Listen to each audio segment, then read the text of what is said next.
So it looks like the cat's out of the bag, and Call of Duty 2025 has just been leaked out, saying that it's going to be basically a remaster of Black Ops 2, but a little bit more. Tom Henderson on his website Insider Gaming, who is a rather credible source, and a lot of times his sources do speak the truth, talks about how exclusive that the next Call of Duty of 2025 is a semi-futuristic sequel to Black Ops 2, sounding very similar in the vein of what we have for Modern Warfare 3, where Modern Warfare 3 isn't exactly like a remastering of Modern Warfare 2. It just has like the maps and some multiplayer elements, but effectively it's a new game. Now, anyone who has paid attention to a lot of the leaks and information about Call of Duty are probably like, well, we just got leaks and information that Call of Duty 2024 is going to be set in the Gulf War era. And Tom Henderson reported on this saying that, yeah, Gulf War is going to be the next Call of Duty game. So would they actually do this? I think so, as Modern Warfare 3, for how much flack it has received, it has performed well. Call of Duty Twitter itself shared these rough numbers of Modern Warfare 3. Modern Warfare 3 has already set records with the highest engagement in a new Modern Warfare trilogy, saying more hours per player overall than Modern Warfare 2019 and Modern Warfare 2.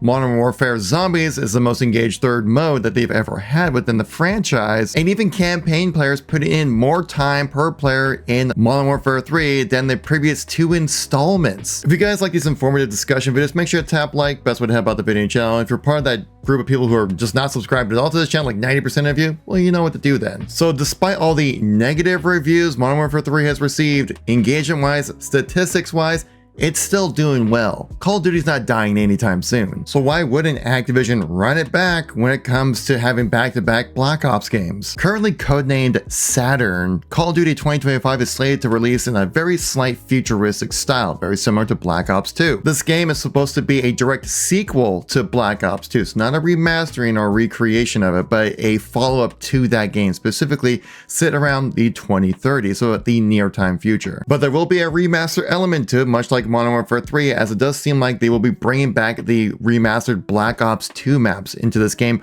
along with some new games and apparently some different mechanics. But it seems like the community was heard loud and clear when it came to the release of Modern Warfare 3, where apparently this was supposed to be just like bring back those Black Ops 2 maps, put them in the new game, much like how they did with Modern Warfare 3, but due to the community sentiment and also feedback saying that just remastering these maps didn't really get received very well by the reviewers, which definitely do affect sales and people's general reception of the game. So there will be some new maps being brought into this as well, which I really enjoy. I've actually really liked these remaster maps in Modern Warfare 3 right now, because the stuff that they're bringing into the game is either stuff from Modern Warfare 2, like shipment, stuff like that, but they're also bringing in new maps as well. So it's not just like rehashing all the old stuff, it's also bringing in some new content. Given the incredibly short development cycle of the rumored 16 months they made Modern Warfare 3, that it would make sense to just bring back those old Modern Warfare 2 maps, put a new coat of paint on them, and give it just so you have enough bulk of content where people don't get bored instantly from playing. And like we showcased earlier, somehow that worked. Now, Call of Duty 2025 Black Ops 2 Part 2, if you want to call it that, is still under early development, stated within the website, saying that it's only just 22 months underway, so a very early development cycle. But apparently the movement system within this game is going to be completely overhauled. What they mean by that, we'll just have to wait and see.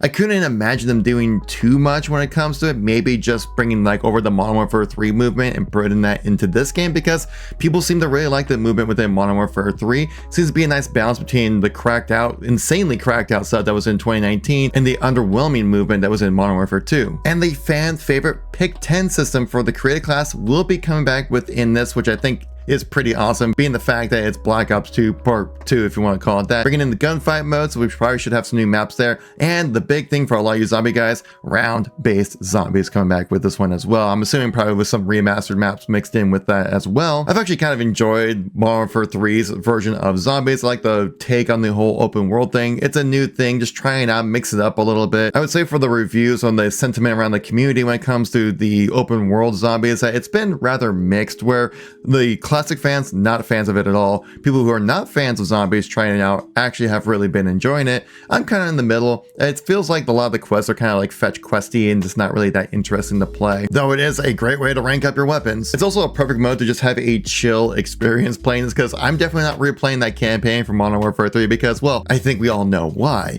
but the game needs like a skill-based matchmaking, engagement-based matchmaking, if you'll call it that, free environment where you can just jump in, blow some stuff up. You have a chill, moderate, and super difficult within that one world, which I think is really well done. Again, given the time that they had. Now, a great feature between Modern Warfare 2 and Modern Warfare 3 was the carryover feature, right? When it comes to a lot of your purchases within the game, it's actually encouraged me to buy into some items as well, because like, well, I get to play around with it a little bit longer rather than have it just be that year and then gone forever. With Call of Duty 2024 rumored to be Black Ops Gulf War, I don't really expect to see a crossover from Modern Warfare 3 customization over to the Gulf War side of things, but will there be a crossover from Gulf War to 2025's Black Ops 2 Part 2? According to Tom Henderson and his sources, it's currently unclear if that's going to happen. Though I just would have to think, you go from Black Ops game to Black Ops game, that you would have to have that carryover feature. People have really enjoyed that. I have as well. I have a feeling it also would encourage more purchases within the game. Though according to Tom Henderson's sources saying that it is a completely new game, so there might not be that crossover, which kind of sucks, but I don't know, maybe it'd force more people into microtransactions. I mean, that's the whole point of these Call of Duty games nowadays. While it sounds pretty interesting to go back to the Black Ops 2 era, of course, I would like to see something that's a little bit more original. That's what we're gonna get hopefully with 2024's Gulf War version.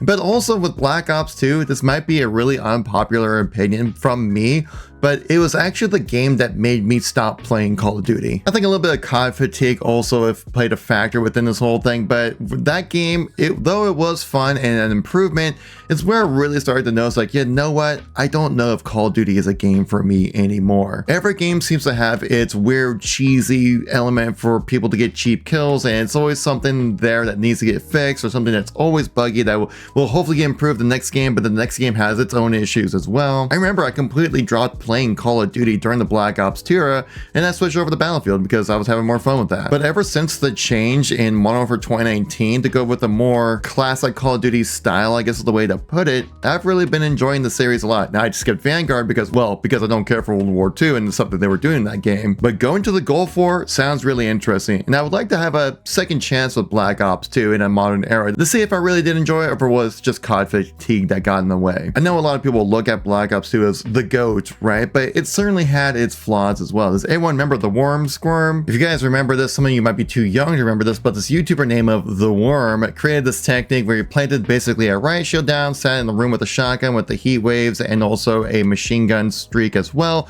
to just kind of, well, just sit in the corner and troll people. He had the perks to deter the frag grenade damage and also any kind of tactical nades as well. Like, this setup is absurd, something you could have easily done within Black Ops as well. Perfect way to troll people. That was one of the things that was really frustrating about this game as well. Quick scoping in this game was also pretty insane as well. Just like looking at this nowadays, I'm like, wow, I can't believe this stuff actually was fine, because how fast you can ADS and how little sway there was and how easy it was to land shots, that, like, yeah, quick scoping was kind of insane and really annoying to deal with in this game. Plus, at the time, you had those classic games of Battlefield 3 and Battlefield 4, which were some of the best shooters I ever played. Yeah, Battlefield 4 was rough at launch, but it became one of the best. I definitely would like to see what they do with this whole idea. Let's go into Gulf War and see how that plays out. Like, the 90s feel, I think, would be a really interesting era to dive deep into.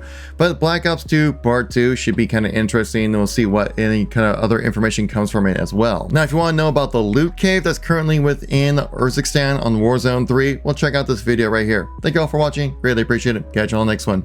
Peace out.